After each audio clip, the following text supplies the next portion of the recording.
Well, it is painful to watch. In part, I think the way that we can justify even our derisive attitude about it is that he's put himself out there for this. When you run for office and when you get elected, you're on full display and you've asked for it. So, having been the recipient of some of that contempt, not for those sort of things, I get it. That's how it works. I don't understand the people around him, how they continue to try to convince us that he's just fine, that he's the brightest That's right. guy. I liken it unto that scene in the old version of The Manchurian Candidate, where all the characters say, Raymond Shaw is the warmest, kindest, bravest, most wonderful person I've ever known. And they all hated his guts. And this is like all these people saying Joe Biden is the smartest, most in control, thoughtful, really decisive president we've ever had.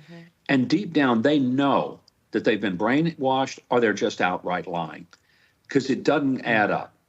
But it is tragic, and it's tragic for the world leaders. Look at this. And why do we think that October 7th happened with Gaza running into Israel?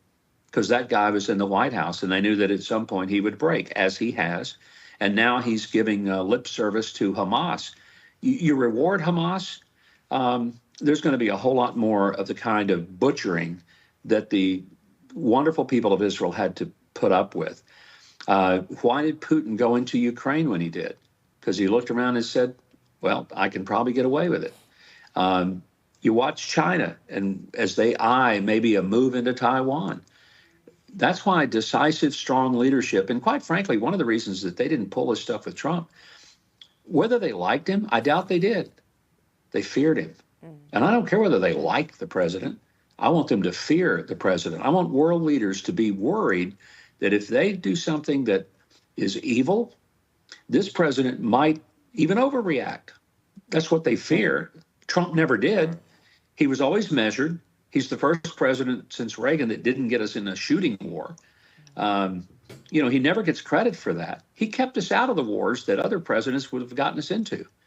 But he did it in large measure because nations were scared of him. And it was also interesting, he saved NATO. Everybody said he'll destroy NATO. He saved it because he looked those other European nations in the eye and said, you're deadbeats. You're not paying your fair share. Either pay or we leave. Everybody said, oh, he's threatening to pull America out of NATO. What he was really saying is, I'm threatening to force you guys to do what you said you would do and pay. It's your neighborhood. You ought to pony up. And if you're not, we're not going to keep covering your debts.